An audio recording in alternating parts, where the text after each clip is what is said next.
Hey friends, what's going on? Welcome back to Babylon Talmud. Today we have the very great privilege of learning Daf Gimel of Masechta Ayruvin. Masechta Ayruvin does not disappoint. It lives up to its name. Right, of course, I think I mentioned in the past that out of all of Shas, there are 3 Masechtas that are considered more difficult than all the others. Ayruvin is one of them. The other 2 being Yevamos, the third one being Nida. Nida wasn't that hard, but Ayruvin, I've never learned Yevamos, and Ayruvin yesterday wasn't too bad. You had to hold cup. Today's not bad. It's just, what do you want me to tell you? Nothing is impossible, but you gotta focus. What do you want me to tell you? You gotta focus, friends. You gotta focus. You gotta focus.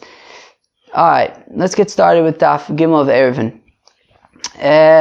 So we're going to continue at the beginning on our source for the dimensions of a Pesach based on the rabbis. So we had Rav's opinion yesterday that we saw, which is that it's based on the dimensions of the Heichal, 20 amos tall and 10 amos wide. We're going to see the opinion of Rav Nachman Bar Yitzchak. We're going to talk about the fascinating sugya of what happens when you have a Korah or Succah, which is cool, that the Succah is partially within 20 amos, partially without. What happens, friends? Got a nice geschmack of machlokas dartin. And then we talk about how big, I wrote here tefach, but I made a mistake. How big here is an amah? How big is an amah? Friends, is an amah 6 tefachim, like we've always been assuming? Or maybe it's taka 5 tefachim. That's a nice juicy machlokas that gets into kilayim. You know what that means. I'm coming to learn that whenever kilayim comes up, it means one thing, and that is run. But we don't run away from anything at Babylon Talmud. Instead, we jump right in and we say, look, we have to understand this. And that's what we do here at Babylon Talmud. So, friends, let's get started on Daf Beis Amud Beis, all the way at the bottom, last line of the page. Elamiata lo tehane le amaltera. Let's read that again. So, Elamiata, new. So, according to Rav says that the Rabbanan learn out dimensions of a Pesach from what? From the Heichal, right? The Heichal in the Beis HaMikdash, right? The place where like the Mizbach Azav was, and the Menorah, and the Shulchan, the Heichal. The height of the Heichal was 20 amos tall and 10 amos wide. Now, if that's the case, lo tehani le amaltera. Okay. If that's the case, then a Korah, even if it has an amaltera, you should not be able to use it. What's an amaltera? L'maisa, it's unclear. But an amaltera is basically, as we're going to see in a minute, in the Beis HaMikdash, and I'm going to attach a photo of the diagram in the article so you could see for yourselves. But basically in the Beis HaMikdash, above the entrance to the Ulam as well, and we want to argue that above the entrance to the Heichal as well, there were these like decorative, if I understand correctly, these like decorative beams. There were 5 of these beams that were above the Heichal. But now in the context of a Mavui, the understanding of what this amaltera is basically something that you add to the Korah to make it catch your eye more. In my mind, I think a perfect example for an amaltera would be flashing lights. Obviously in the Gemara's case, they're not using flashing lights. They're going to have to use some other thing that doesn't use electricity, something that will catch your eye towards this Korah. But let's say you have a Korah that's above 20 amos tall, okay? And you attach flashing lights to it. So, you can't miss it. Now, if we learn out, like Rav wants to argue, that a Pesach is defined, the definition of a Pesach is based on the Heichal. Well, the Heichal had amalteras, which by the Heichal were these like beams that were above the door for decoration. But nonetheless, even with these amalteras by the Heichal, the height of the Heichal never exceeded 20 amos.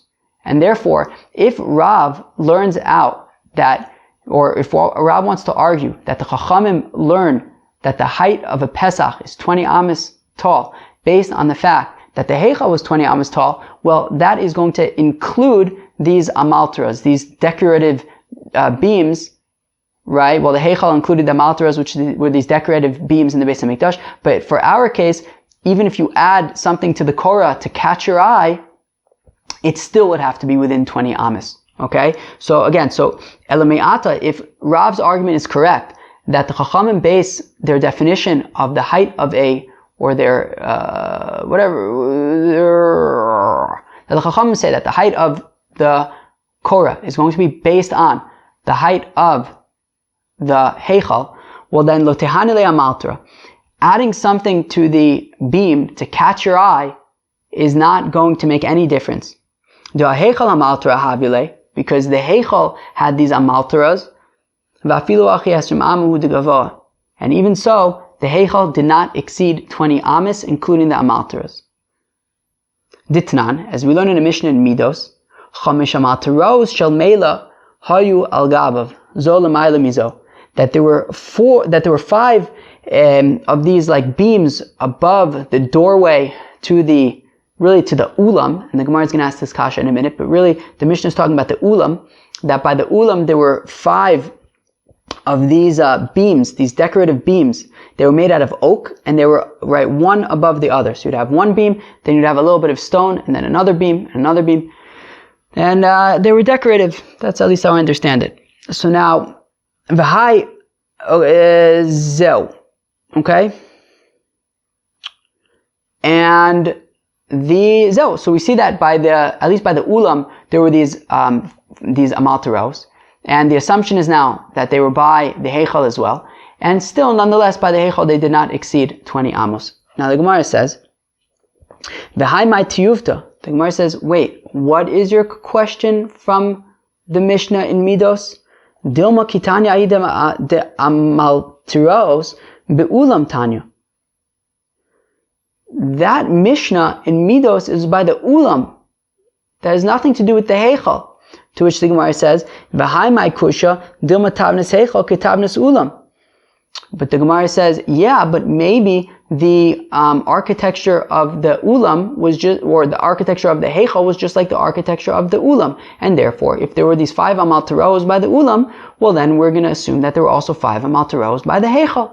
And if we're saying that the height of the Heichal was 20 amos, including the amaltaros, then that must mean that when we say that a Korah can be up to 20 amos tall, well that must be even if there's an amal tarao, so even if there's this decorative thing to catch your eye. But now, if that's the case, Alama Amar Rabbi Illa Amar Rav, well how come Rabbi Illa said in the name of Rav? The same Rav who is saying that the Chachamim learn out 20 amos from the Heichal, and that the Korah can never exceed 20 amos, even if there's this decorative thing added to it. But how come the same Rav said, Rochba Dalid Afal Pisha Eina Bria, that if you have a Korah that is 4 tfachim thick, right? Meaning it's not just a little piece of wood, it has a thickness of 4 tfachim. I think it's basically like a height of 4 tfachim, meaning its thickness from the bottom of it to the top of it would be 4 tfachim. So even if it's pretty weak, that's fine, right? As long as it's 4 tfachim thick, so then it would be a good Korah. Now says Rav that if there was an amaltra, if there was something decorative added to this Korah, well then it can even be above 20 amos. So that's the kasha, friends. On the one hand, we say that Rav is arguing that the Chachamim based 20 amos on the Heichal. Now the Heichal was a maximum of 20 amos, including the amaltara. But the same Rav is also saying that if there's an amaltara, it can be above 20 amos. Friends, any ideas? What are we supposed to do? Rav Yosef amaltara masnisahi. So Rav Yosef says that actually this statement, right, that we're attributing to Rav, that if there's an amaltara on the Korah, it could be higher than 20 amos from the ground. Rav didn't actually say that, rather it's a brisa. And therefore, we don't have a kasha. Rav doesn't contradict himself because he didn't actually make that second statement after all. He didn't say anything about the amaltara permitting you to have a korah higher than 20 amos from the ground. Man katanila. Now the Gemara wants to know who was the author of that brisa that says that if you have an amaltra, it can be higher than 20 amos. Amar Abaye, Rav Chama Brei, the Rabbi Bar Avua katanila.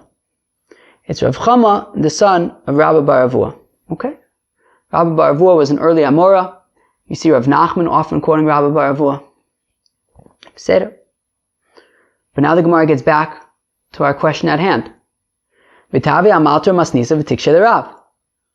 So, back to our question at hand. Great. So, this statement allowing you to have a korah higher than 20 amos from the ground, as long as there's an amaltra. So, it wasn't Rav. So, Rav doesn't explicitly contradict himself. But the fact of the matter is, saying that it's a brisa doesn't really help Rav that much more. Because now, we have a brisa contradicting Rav. On the one hand, Rav is arguing that the 20 amos height of the Chachamim is based on the Heichal, and therefore even you'd have a maximum of 20 amos height, including any amalteras. Yet now we're saying that we have a brisa that says that if you have an amaltera, it can be higher than 20 amos. Well, what's Rav going to do about that? So Amalach Rav Dalana Mehacha. Rav says, leave me out of this. Leave me out of this. Masniyasa milokashana adade. We have two brises that contradict that contradict themselves. After all, Rav quoted yesterday a brisa that says, or we at least said that Rav got confused by the following brisa, but we quoted a brisa yesterday that says that if you have a korah that is higher than 20 amos being the height of the heichal, so then you have to lower it. So we see that we have a brisa that is associating the 20 amos height of the chachamim with the height of the heichal. And therefore, according to that brisa, the Tana in that brisa, if there was an amaltra, it would have to be, that an amaltra would not enable you to make the korah higher than 20 amos. The Tana of that brisa that says that we learn out the height of the korah or of a pesach from the heichal means that you have a maximum of 20 amos. You can never exceed that. And therefore, the Tana of that brisa is going to argue with the Tana of this brisa, which says that if you have an amaltera, then you can raise the korah above 20 amos. And therefore, Rav is saying we have two different brisas and they each have their own opinions and they contradict each other.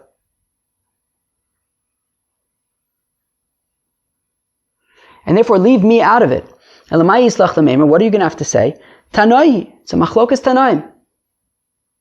Ledidinami tanoi. So I say the same thing. It's a machlokas tanoim. I'm saying like the brisa who associates the height of the chachamim at 20 amos with the heichal. Sure, there's a different brisa that says that you can add an amaltera to the korah and now you can have it above 20 amos. Sure. I don't hold like that brisa. I hold like the other brisa. So leave me alone. Rav Nachum bar Yitzchak Amar, below Rav masniyasa adadi lo kashan. Rav Nachum bar Yitzchak now comes with a new approach, different than Rav. Rav Nachum bar Yitzchak says, actually, let's leave Rav out of this for a second. These two brisas don't necessarily contradict each other. How do they not contradict each other? Lirabanan Korah taima mai mishum ekera. So says Rav Nachum bar Yitzchak, and I think that this is what the Gemara adapts as the reason for the Chachamim at this point. And says Rav Nachum bar Yitzchak, how can we put up a Korah, friends? How do we define the maximum height for a Korah? It's not based on the Heichal. It's based on what people will notice. What's the point of the Korah? The point of the Korah is that a mavui is very similar to a Rosh Hashanah. Lots of people use it. It's shared by many people. And it can be mistaken and confused with the Rosh Hashanah. And we're concerned that if you're allowed to carry in the mavui, you might end up carrying Rosh Hashanah because you won't understand that there's a distinction between the two. So therefore, the Chachamim say, in order to carry in the mavui, which Mida Oraisa is a Rosh Hashanah, the Chachamim say you still can't carry in the mavui unless you put up a korah as a heker.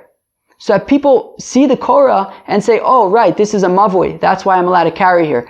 Once I pass the korah, I can no longer carry there. I'm only allowed to carry it in the mavui.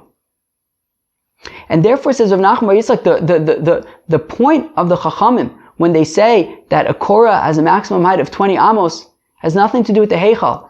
It has to do with how far up will people notice it. If it's above 20 amos, people won't notice it anymore.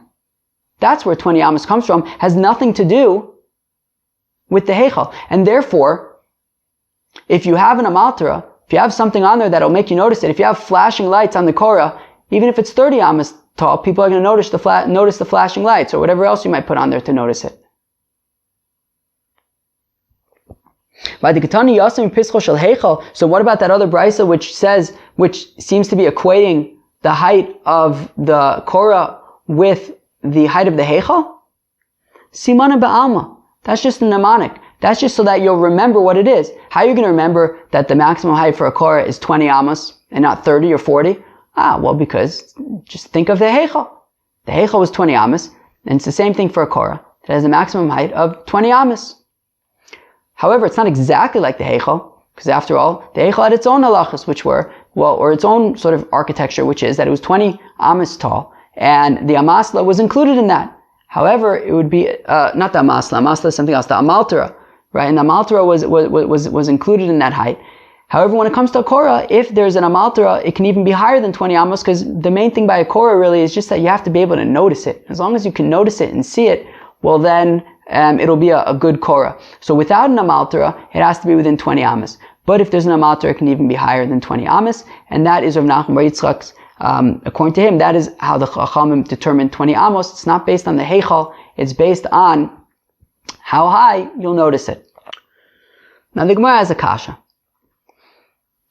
When it comes to Sukkah, as we referenced yesterday, a Sukkah can be up to 20 amos tall as well. Now we have a kasha on the Gemara has a kasha on Rav Nachman Bar Yitzchak. Nachman Bar Yitzchak says that when it comes to a korah and a mavui, the maximum height is 20 amos, because up until 20 amos a person will notice the korah. Above that he won't notice it. So the Gemara asks, and it says, look, there's an opinion of Rabbah that we're about to see. An opinion of Rabbah regarding Sukkah, who says that why is the maximum height of a Sukkah 20 amos? For the same exact reason. Because above 20 amos, you won't see the schach. And the schach is the most important part of the sukkah. As you know, we'll get to Masechta Sukkah probably in a year from now. So in Masechta Sukkah, so we're going to learn that the most important part of the sukkah is really the schach. So Rabbah's opinion is that when it comes to a sukkah, you can't have schach that's taller than 20 amos, because then you won't notice it. You won't see it. Which means that basically, the reason for the height of the schach being a maximum of 20 amos, and the height of the korah being a maximum of 20 amos is exactly the same, because we want to make sure that you're going to notice it. Now, if they're exactly the same, then how come I need to record the machlokas between the Tanakama, between the Chachamim and Rabbi Yehuda twice? It's the same exact machlokas. When you have something that's 20 amos tall, you won't notice it. If it's higher than that, you won't notice it anymore. How come I need to record the same machlokas by Ayruvin as well as by Sukkah? That's the Gemara's kasha. Rav Nachman Bar Yitzchak, now according to Rav Nachman Bar Yitzchak, who says that by a korah, the maximum height of 20 amos is so that you will notice it. Hanicha ilo svirale hadarabba. So I'm willing to accept Rav Nachman Bar Yitzchak's understanding of the maximum height of the korah being so that you'll notice it. I'm willing to understand that as long as he doesn't adapt Rabbah's opinion regarding Sukkah. But if he holds of Rabbah, the amah Rabbah, that what does Rabbah say? Ksiv, the pasuk says, how come there's the mitzvah of Sukkah? So that you will know that God placed the Bnei Israel in Sukkahs. Ad esrim amah adam yodea shadar b'sukkah l'mayla me'esrim amah in adam yodea mishum de lo shalta ba'ena. And Rabbah says that as long as the schach is within 20 amos, so then a person will know that he's sitting in a sukkah. If it's above 20 amos, a person won't know that he's sitting in a sukkah because he won't see the schach. Amal gabi sukkah nami be'akera plige. Which means that according to Rabbah, the machlokas between the Chachamim and Rabbi Yehuda regarding does a sukkah have to be within 20 amos height or not is the same exact machlokas as it is by Korah. The Chacham say above 20 amos you won't notice it, and Rabbi Yehuda doesn't seem to have a problem with that. If fluge betarte lamali, how come I need to have the same machlokas twice by mavoi as well as by sukkah? Tzricha, the Gemara says, you need to have the machlokas twice. How come? The ashminan gabe sukkah, because if the Gemara would only, or the Mishnayos would only record the machlokas between the Chachamim and Rabbi Yehuda regarding the height of a sukkah, beha ka'amar Rabbi Yehuda, it's only by sukkah that Rabbi Yehuda would say that it can be taller than 20 amos. Because since the sukkah, what do you do in the sukkah? You're chilling in the sukkah. You're eating, you're drinking, you're sleeping, you're spending plenty of time there, you're not in a rush in the sukkah, and therefore you'll notice the schach, even if it's above 20 amos. That is Rabbi Yehuda's argument. However, when it comes to a mavui, I might argue for Rabbi Yehuda that it would have to be within 20 amos, because mavui, nobody's chilling in the mavui. It's an alleyway. You walk in, you walk out. Nobody's looking up to see what's going on up there. And therefore, maybe by a mavui, Rabbi Yehuda would admit to the Chachamim that the Korah would have to be within 20 amos, and that's why we have to record the machlokas also by mavui, so that you will know that Rabbi Yehuda maintains the same opinion by mavui, which is that the Korah can be higher than 20 amos. And if we would only have the machlokas between the Chachamim and Rabbi Yehuda by a mavui, this is where the Rabbanan say that the maximum height for the Korah is 20 amos. But I might think that when it comes to sukkah, the Chachamim would agree with Rabbi Yehuda, because after all, people are hanging out in the sukkah, not in any rush, and they'll notice the schach even if it's higher than 20 amos. Therefore, I need the machlokas to be recorded also by sukkah, so that I know that the Chachamim still have a cap of 20 amos height when it comes to sukkah as well. They do not agree with Rabbi Yehuda by sukkah. My amaltara, now for everybody who's been wondering, what are these decorative things? Rav Chama Brei de Rabba bar Avua Amar Kine.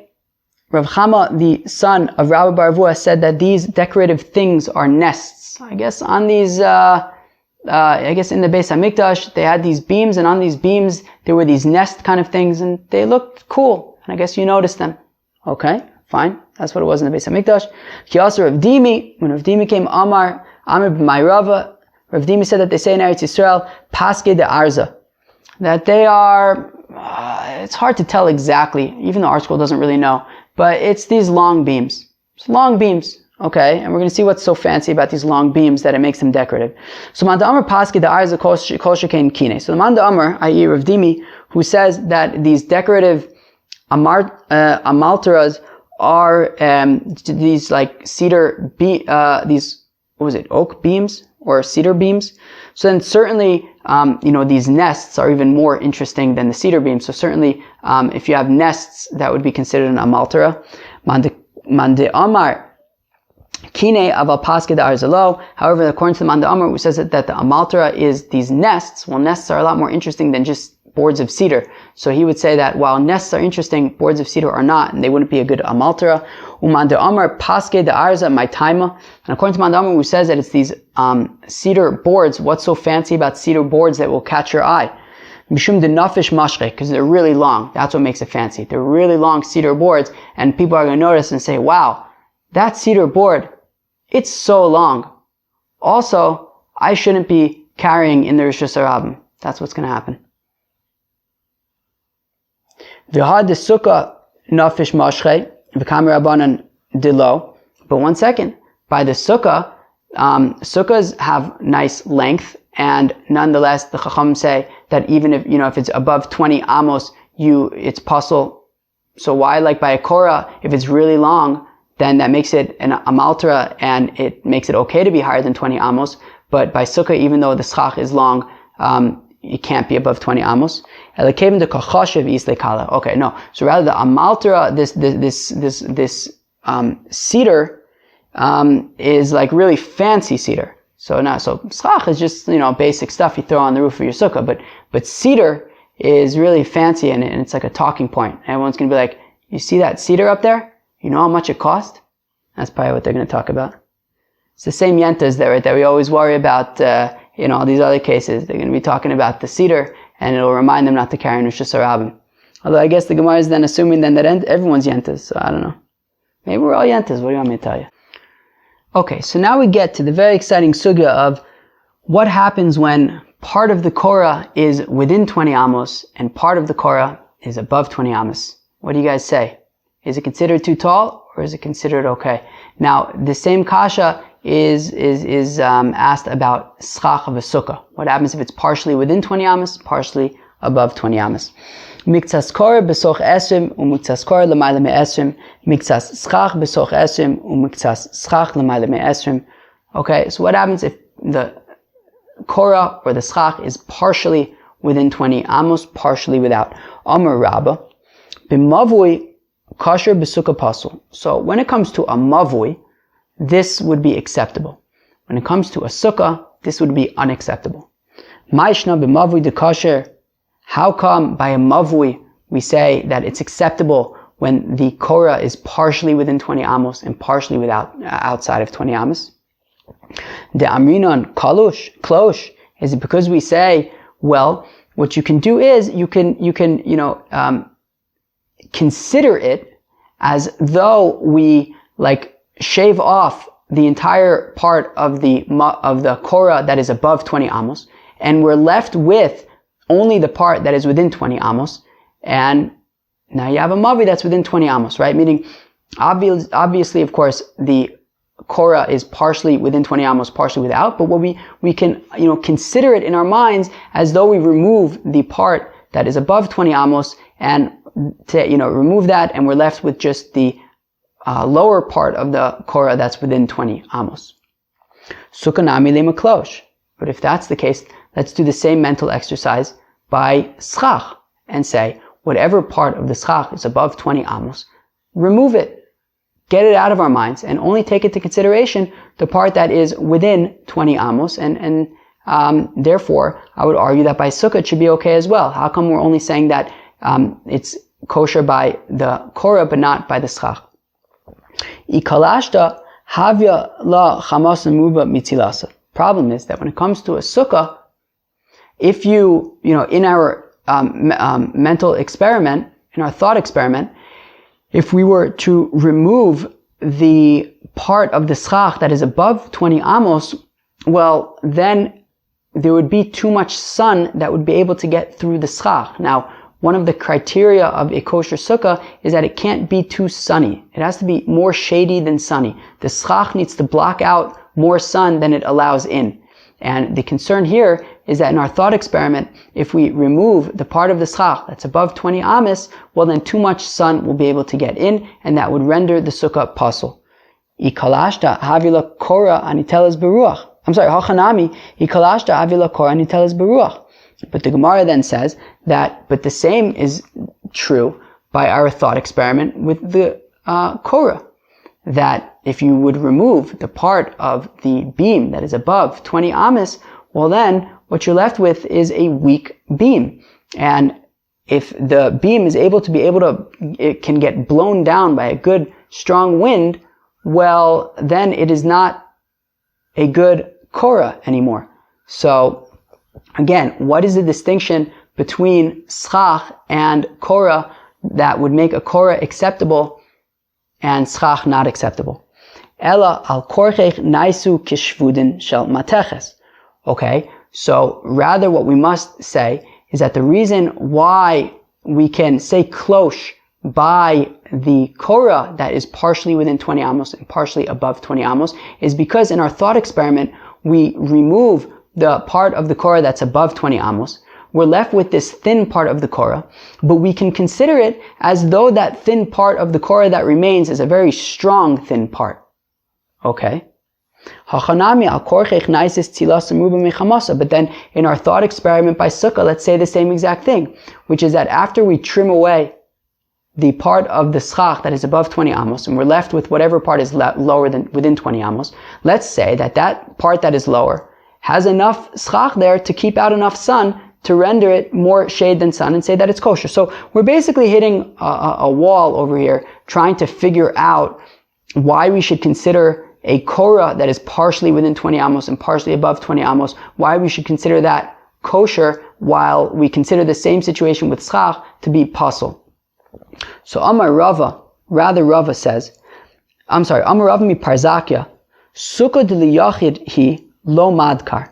So Rava mi Parzakya wants to make the following psychological assessment, which is going to be interesting in a minute when he makes the exact opposite psychological assessment. Makes you think maybe, but akopanim, what he argues over here is that since a sukkah, it's made for just one person, so this one person, if you have the schach that's partially within 20 amos and partially above 20 amos, what would happen if part of the schach, let's say the part of, not let's say, but what would happen if the lower part of the schach, the part of the schach that's within 20 amos, somehow got, deteriorated somehow, and then the next thing you know, all of the schach is above 20 amos, because the part that was within 20 amos deteriorated. So, since it's only one person, he's not going to notice. And that's why we have to say that when it comes to a sukkah, if part of the schach is within 20 amos and part of the schach is above 20 amos, it's going to be pasul, because we have to be concerned that if the part that's within 20 amos disintegrates, well, and you're left with only the part of the schach that's above 20 amos, this guy won't notice it. That's why we have to say it's pasul. Even though meikar adin, as long as part of it's within 20 amos, it should work. Mavui de l'rabim madkreya adade. Now, that is different than a mavui. That the korah in the mavui is a place where there's lots of people over there. And because there's lots of people over there, someone's going to notice if the beam disintegrates. If the bottom part of the beam disintegrates and the beam is now entirely above 20 amos, someone is bound to notice. And because someone is bound to notice, we can allow this beam, because since some of it is within 20 amos, it's kosher.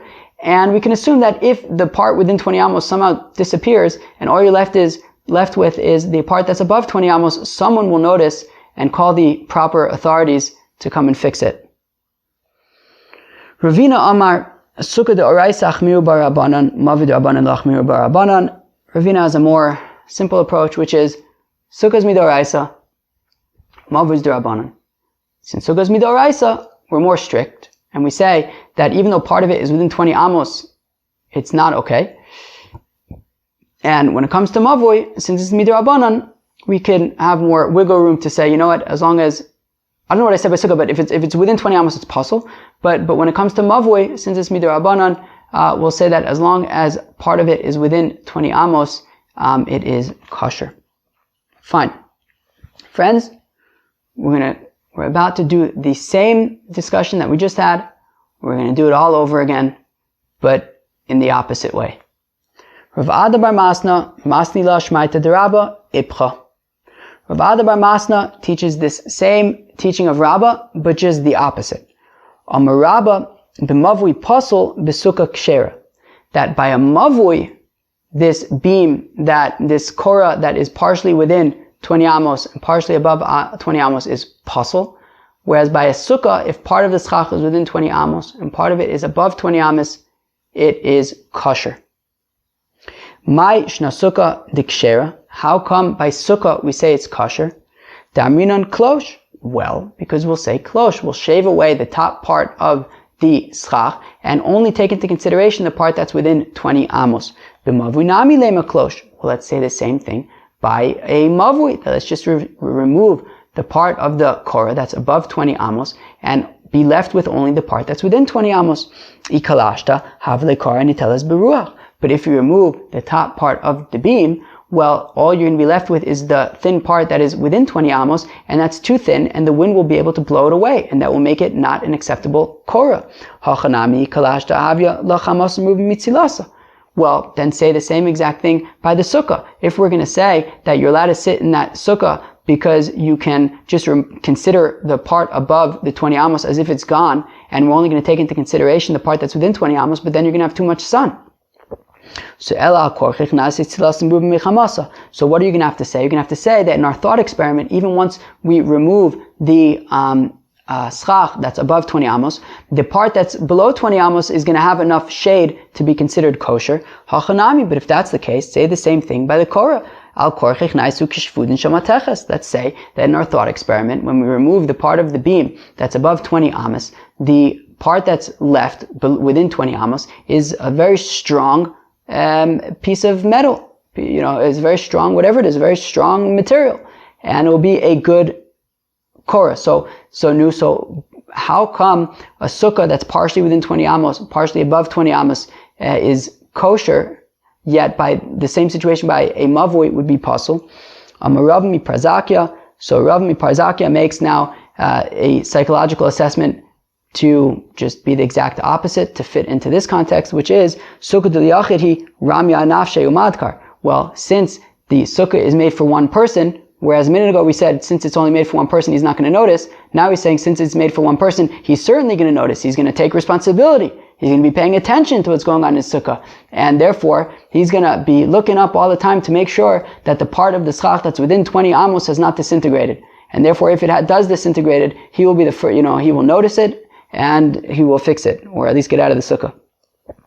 Mavui to the rabbim he samchi adade. Whereas the opposite is true when it comes to the mavui. When it comes to the mavui, if you have this korah that is partially within 20 amos and partially above 20 amos, well, if the part within 20 amos disintegrates, everyone's going to assume that somebody else noticed it. Velo ma'adkrei, and nobody's going to, realize, and you're going to be left with a pasul korah that everyone assumes is kosher because everyone was assumed that somebody else is taking care of it. Making sure that it's kosher. The amre inche, as people say, kidera kidra deve shutfe lo chamima velo krira. When you have a bunch of people who are in charge of a pot of soup, well, guess what? The pot of soup is going to be lukewarm. It's not going to be hot. It's not going to be cold. Everyone's going to assume that somebody else is taking care of the soup. In the end, nothing happens. Ravina Amar. Ravina relies on his same thought process, which is to make the distinction between the mavui, which is the rabbanan, and the sukkah, which is the oraisa. But here it's actually the opposite. That because sukkah is a mitzvah the oraisa, we don't need any extra sort of stringencies, any extra support for it. It speaks for itself. It's a mitzvah the oraisa. People are going to be careful to make sure that the Succah is kosher, and they're going to be, looking up to make sure that the part that was within 20 amos remains within 20 amos, and if it disintegrates, still notice. Whereas by a mavui, which is only the rabbanan, people won't necessarily take it as seriously, and therefore we need extra support for the rabbanan, and that support is in the form of saying that if it's partially within 20 amos and partially above 20 amos, you pashit can't use it. Okay, fine. How do we paskin? Do we paskin like the first understanding of Rabbah? Do we paskin like Rav Bar Masna's understanding of Rabbah? Well, let's get another two opinions in here. Rabbah bar Rav Ula Amar Zev is a pasul, Rav Amar Zev is a kosher. Great. So we come to ask, so tell me, how do we paskin? What do we do by sukkah? What do we do by mavui? Well, we just make things more complicated by saying, well, there's actually another two possible positions, which is that Rabbah bar Rav Ula says that both by sukkah and by mavui it's going to be pasul if you have part of it within 20 amos and part of it above, whereas Rabbah says that it's actually going to be kosher by both. How come Rabbah says that it's going to be kosher both by the mavui and by the sukkah? Because chalul sukkah tanan, chalul mavui tanan. Rabbah says, look, what's important here is not the mavui and the Succah. What's important is how much space is there between the floor of the mavui or the floor of the sukkah and to where the Succah begins. How much space? If you take a measuring tape and you put it on the floor and measure all the way up to where the Succah starts, or where the mavui starts, how much space is there? As long as that number is 20 or less, well, then it will be acceptable. We don't care how tall your Succah is. We don't care how tall your mavui is. As long as the space from the bottom of it to the floor is 20 amos or less, that would be acceptable. Amalei Rav Papa le Rave Rav Papa says to, I believe his teacher Rava, Tani d'msayelach, lemaisa, we have a brisa that supports you, Rava. Mavui shu gavoa me'esrim amah, if you have a mavui, i.e. a korah that is above 20 amos, yosem mipischol shel heichal, i.e. it is higher than the height of the heichal, you should lower it. Ve'eichal gufo, chalalo esrim, and the heichal itself had a space from the floor to the ceiling of 20. So what we see is important regarding the height is its space. Eisvei Rav Shimi bar Rav Ashi Rav Papa. Now Rav Shimi bar Rav Ashi asked a kasha on Rav Papa. Rav Papa who just said that it's all about the space from the floor to the bottom of the korah. Keitzad hu ose maniach korah misfas esrim ulemata. So how do you make the korah? Well, you take a korah and you put it from the maximum height of 20 amos and below, i.e. the very top of the korah can only reach a maximum height of 20 amos. But if the bottom of the korah is at 20 amos, but it goes above that would not be acceptable. The top of the korah has to be at a maximum of 20 amos. Ema ulamala. So the Gemara says, well, just change the brisa. Just say, instead of 20 amos and below, just say 20 amos and above. Yeah, v'halamata katani. But it doesn't say above, it says below. So how kamash malan dilamata kilamayla. So we answer for a pup and say no. It does mean above, meaning the bottom of the korah needs to be at a maximum of 20 amos from the ground, and it can go above that as high as we want. So why does it say 20 amos and below? What it means is that we're comparing the minimum height of a korah to the maximum height of a korah.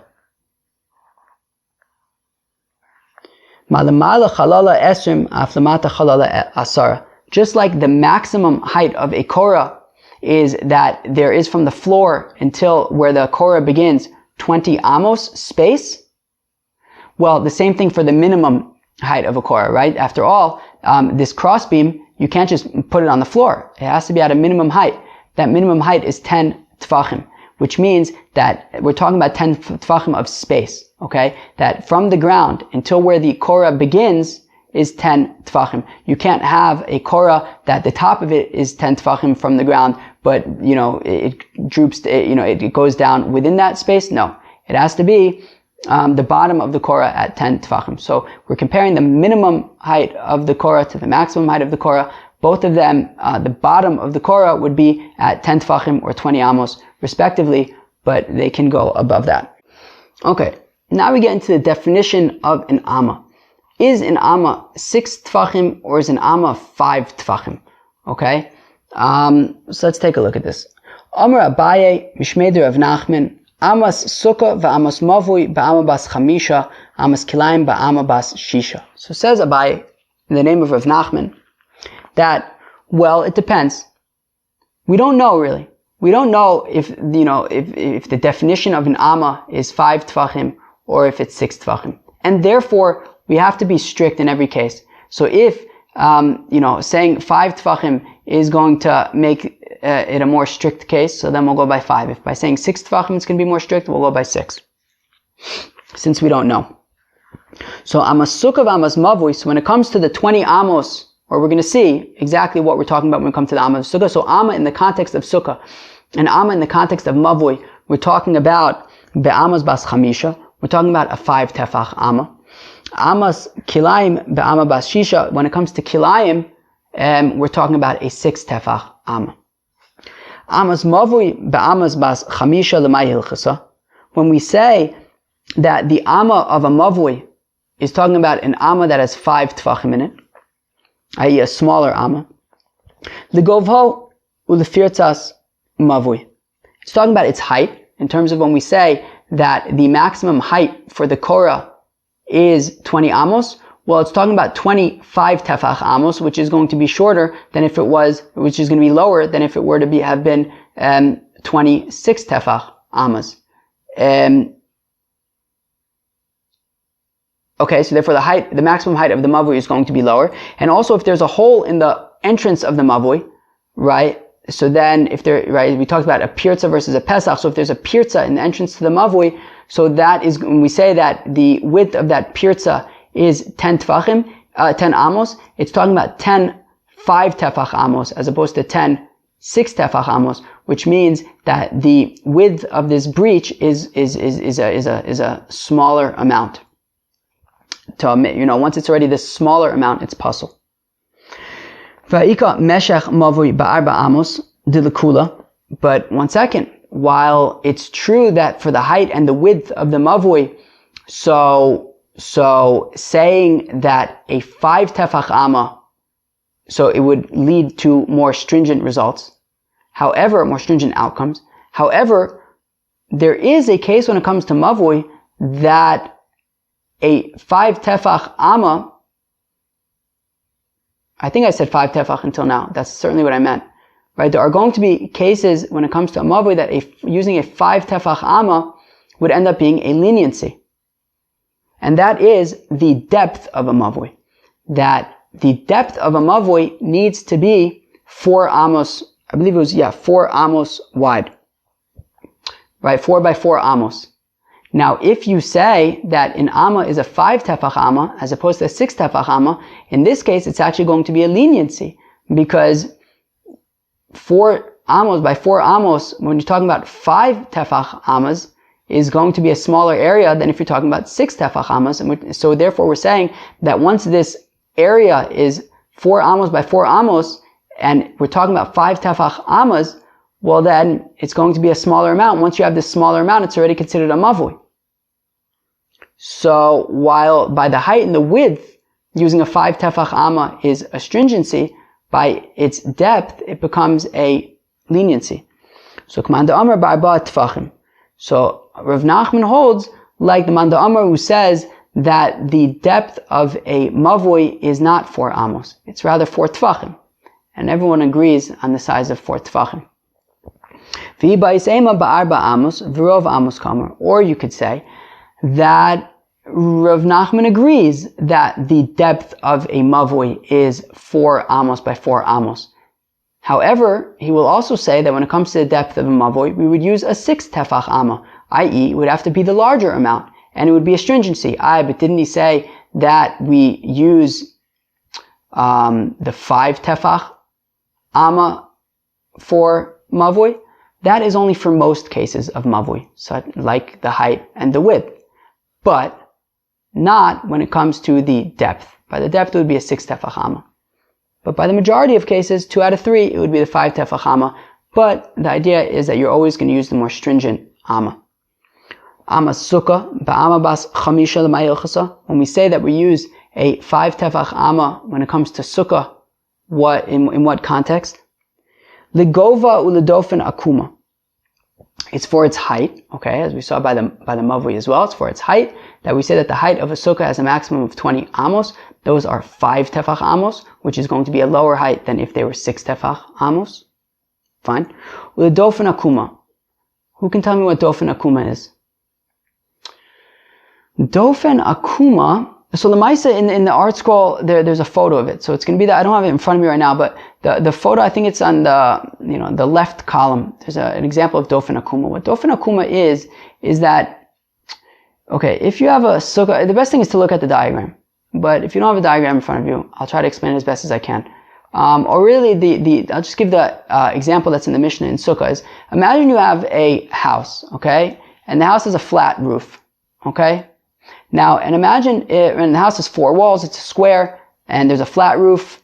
Now, imagine if a square area in the middle of the roof, let's just say you sawed it, you took a saw and you just, created a square in the middle of the roof, and you covered that with succah, okay? So now, you didn't remove the entire roof, you just created a square area in the middle of the square roof, and that's where you're going to put your succah. But your succah isn't touching the walls, it's just in that open area above the middle of the house.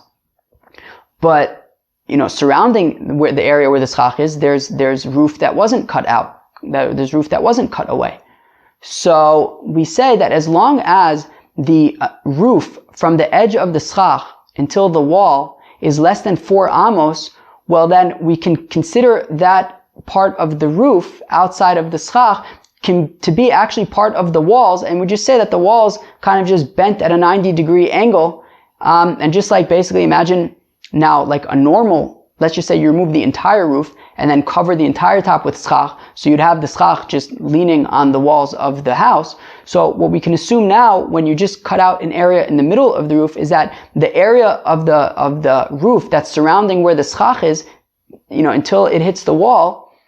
So as long as that area is less than 4 amos, so then, from the edge of the schach until the wall, we can just assume that the schach is actually on the walls. And this roof is not actually roof, it's actually the wall that just bent over and at a 90-degree angle. So for that, there's a maximum of 4 amos.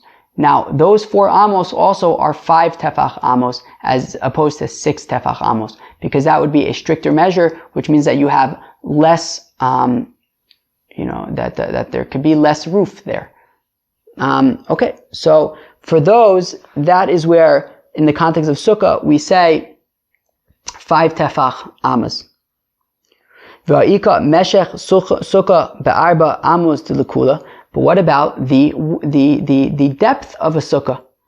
That, right, the Tanyas, we learn in the Brisa, Rebbe Omer ani kol sukkah she'ein ba daled amos psula.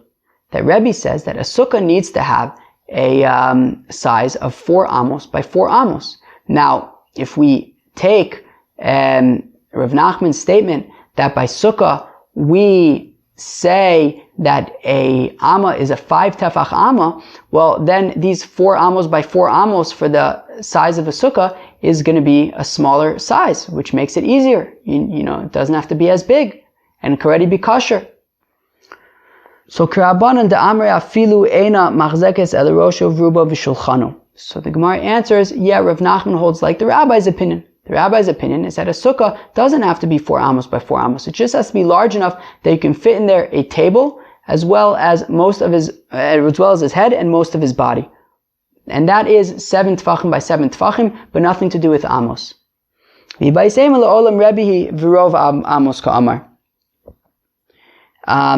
you can even say that Rav Nachman agrees with Rebbe that you need a sukkah to be 4 amos by 4 amos. But when it comes to those 4 amos, he's going to say 6 tefach amos, so it's going to be a larger size. What about the fact that he says that the amah by sukkah is 5 tefach amos? That means in most cases. In the case of the height and in the case of the dofen akuma. However, when it comes to the size of this, the width, the area of the sukkah, so it would be 4 amos by 4 amos, but 6 tefach amos.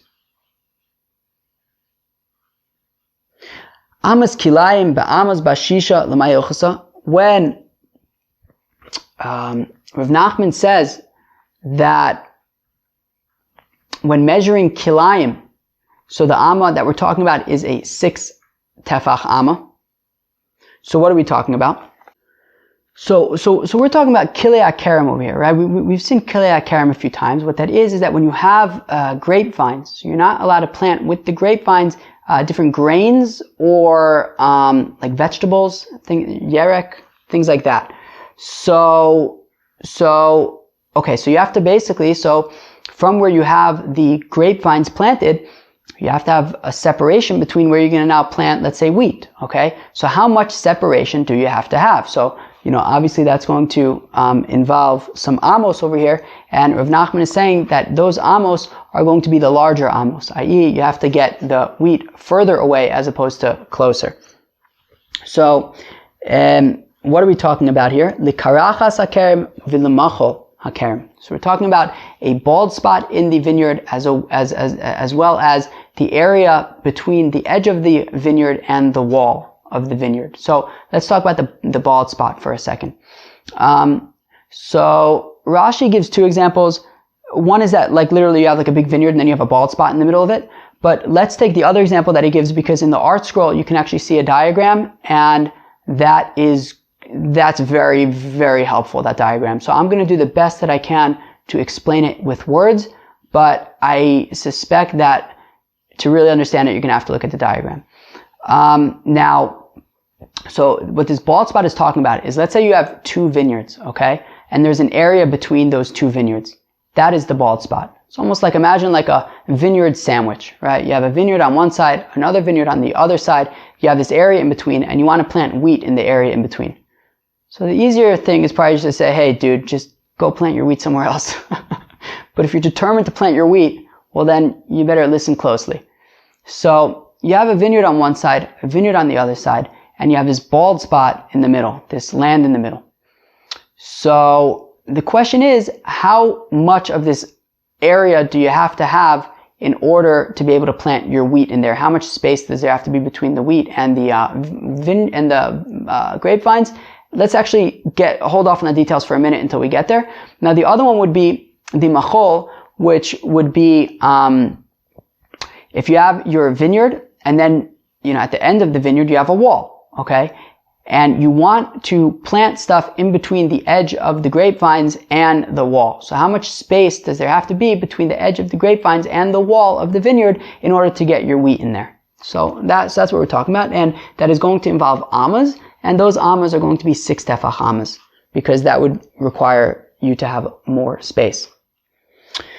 So the karachas hakerem, for the bald spot in the vineyard, ulemachol hakerem, and also for the area surrounding the vineyard, between the vineyard and between the grapevines and the wall.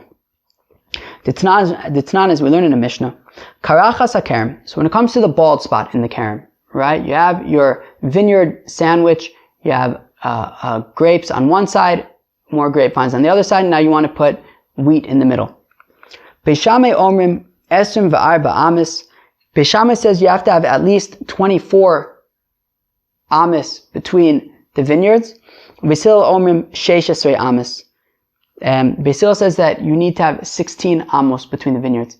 Let's talk about this, friends. Let's start with Beis Hillel. So Beis Hillel says that between the two vineyards, if you're going to want to plant wheat in the middle, you have to have at least 16 amos between the two vineyards. How come? This is because outside of each of the two vineyards, you have to leave 4 amos each for plowing, right? That if you're going to want to plow, well, you're going to be plowing around, you're going to be plowing your vineyard at certain points and working the vineyard. So you have to have enough area for an ox to be able to walk there. So therefore, the immediate 4 amos outside of each vineyard is going to be part of that vineyard and necessary for plowing and for working and for working the vineyard. Okay, so once you have those 4 amos, according to Beis Hillel, you now need an additional 8 amos, and that is because in order for the area outside of the vineyard to be considered unique and on its own, as opposed to batel to the vineyard, it would have to be at least 4 amos. Okay, and therefore, you need 4 amos for each vineyard. So you have each vineyard. Outside of each vineyard, the first 4 amos are the work area that's shaykh for that vineyard, and then you need an additional 4 amos for that area that you want to plant to be considered unique on its own and not batel to the vineyard closest to it.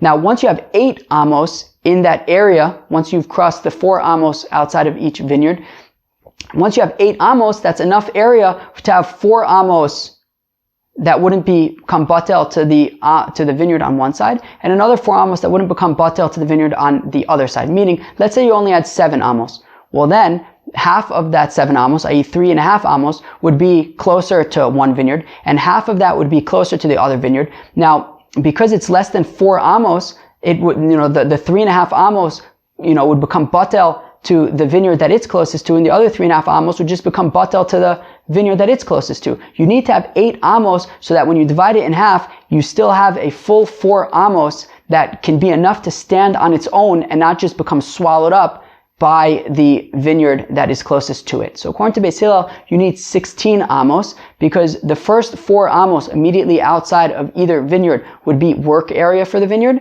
and then you have an additional 8 amos which gives you enough area to have 4 amos closer to each vineyard, and 4 amos is enough for them to stand on their own. Now, Beis Shammai's opinion is basically the same thing, except that he says that Beis Shammai hold that instead of the requirement to have 4 amos of working area in order for it to stand alone and not become batel to the vineyard that it's closest to, he doesn't say 4, he would say 8. And therefore, the area of the wheat where you're going to plant the wheat would have to be 8 times 2, which is 16, plus the 4 amos that are closer to, outside of each vineyard where you're going to be working the vineyard. So you have outside of each vineyard 4, so 4 plus 4 is 8, plus another 8 and 8, which is the working area for the wheat. So that's 16. So 16 and 8 is 24. So that's why Beis Hillel says 16. Beis Shammai says 24. The difference between those numbers really are how large the area where you're going to work the field and plant your wheat.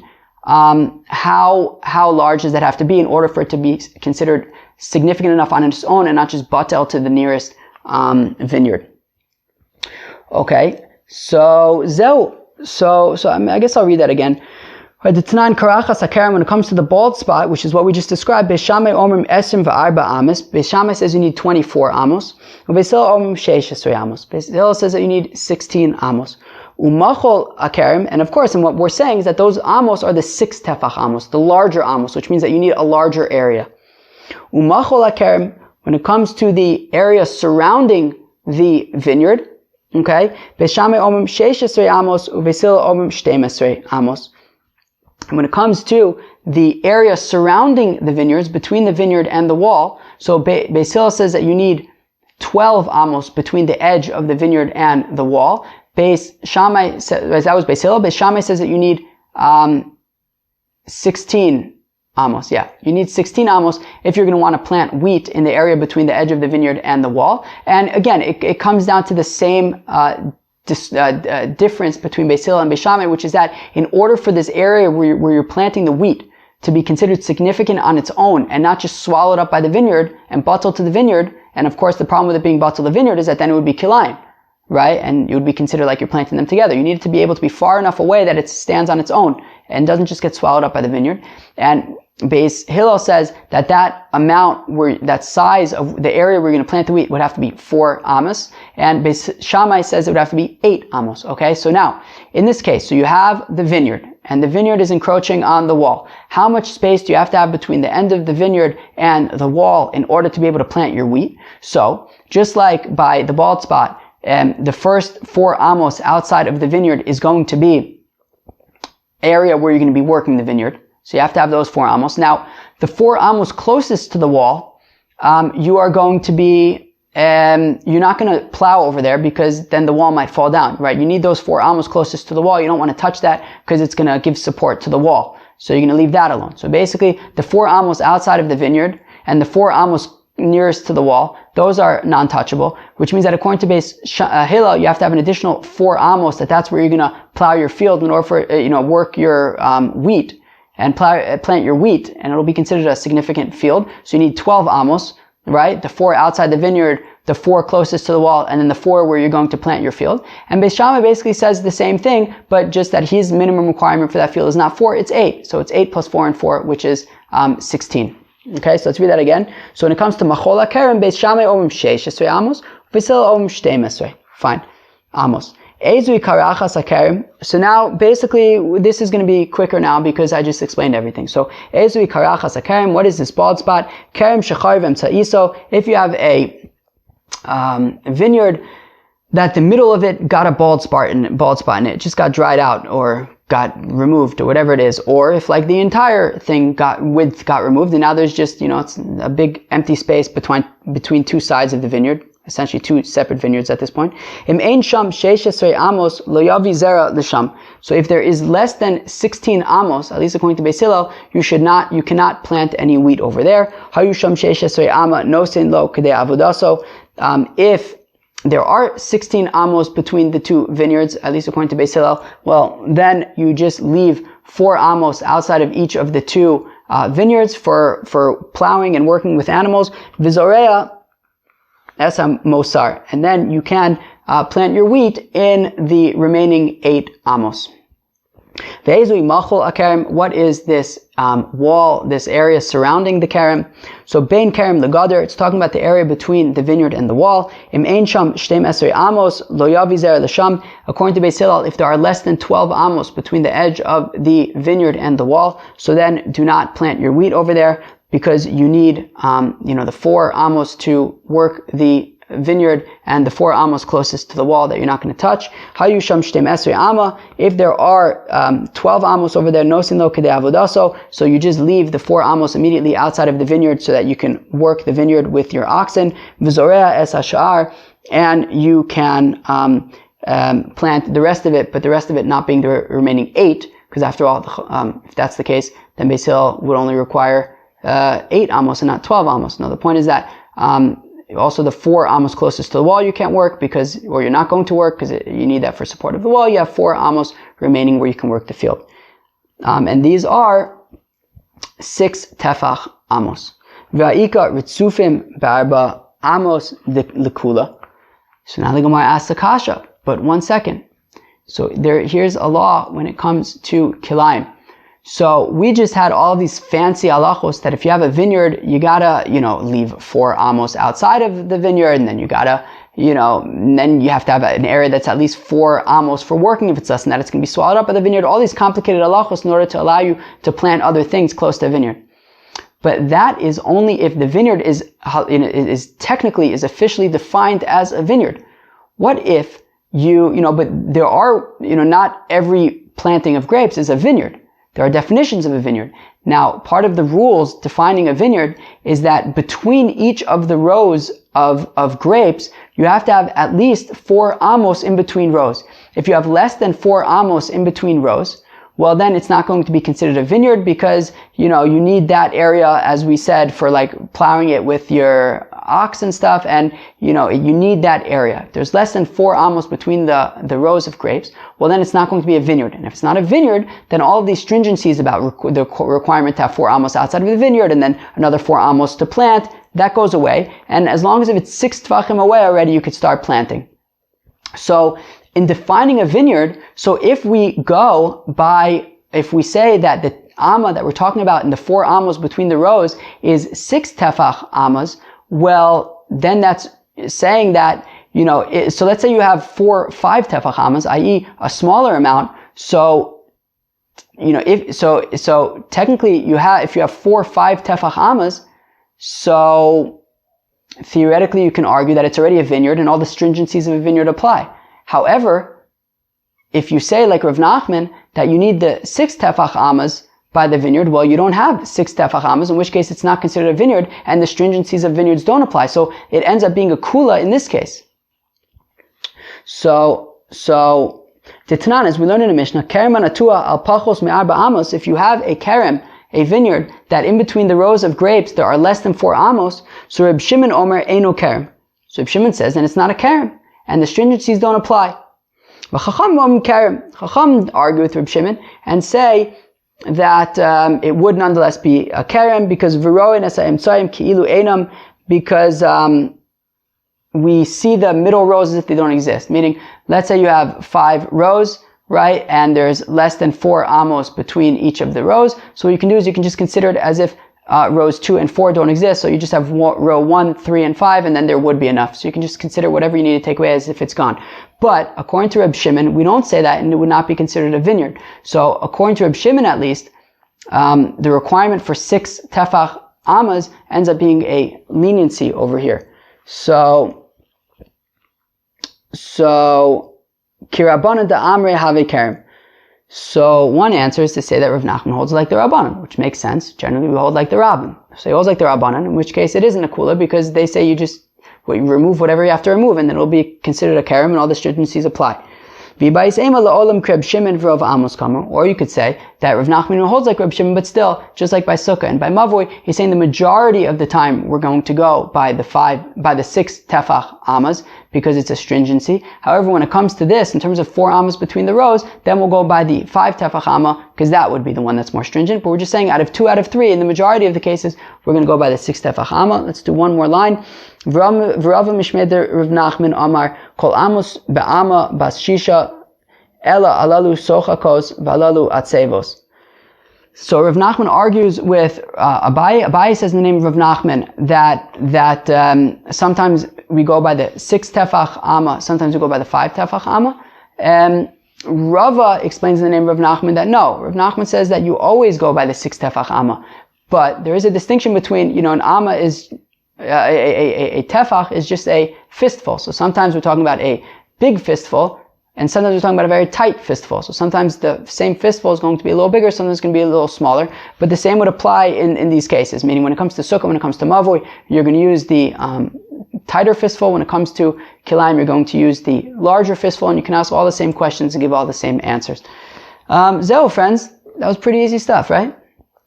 So, let's just review what we did way back when, when we started the page. Maybe things aren't at the top of your mind anymore. So we continued discussing the source of the petach according to the rabbis who say that it's 20 amos. We, started off continuing with the opinion of Rav that it's based on the Heichal. We then introduced the opinion of Rav Nachman bar Yitzchak, which I think is basically what we accept, which is that we want to make sure that you can notice it. Above 20 amos, you won't notice it. But if it's above 20 amos with flashing lights, then, which is what's called a maltara, so then it would be acceptable. We talked about what happens when you have schach, that part of it is within 20 amos, part of it is above 20 amos, schach or a korah. So first we had the opinion of Rabbah, who says that when it comes to a mavoi, it's going to be kosher, and by a sukkah, it's going to be pasul. The question is why? So Rava Parzakia said, well, because by a mavoi, there's lots of people around, so they will remind you, whereas by a sukkah, you're alone and you won't notice, therefore it's pasul by a sukkah, but kosher by a mavoi. According to Ravina, we say, look, a mavoi is midirabanan, and therefore we could be more mekel, but sukkah is d'oraisa, therefore we have to be more machmir. Then Rav Ada bar Masna said in the name of Rabbah, actually the opposite, which is that by a mavui it's possible, by sukkah it's kosher. The question is why. So the same Rava Parzakia and Ravina respond, and Rava Parzakia says that, well, by a mavui, everybody relies on each other, and then in the end nothing gets done. So therefore, it's going to be possible. But by a sukkah, you're alone, and therefore you're going to take care, and therefore it will be kosher because we have less concern because we rely on you more. Ravina says that mavui is derabanan, and therefore we need to give it some extra support, and that's why it's possible. Whereas sukkah is d'oraisa, we don't have to give it extra support, and we could say as long as part of it's within 20 amos, it is going to be kosher. Rabba bar Ula said that actually both by sukkah and by mavui it's pasul, whereas Rava says that both by sukkah and by mavui it's kosher, because what's important is that there's enough space from the bottom to where the korah begins.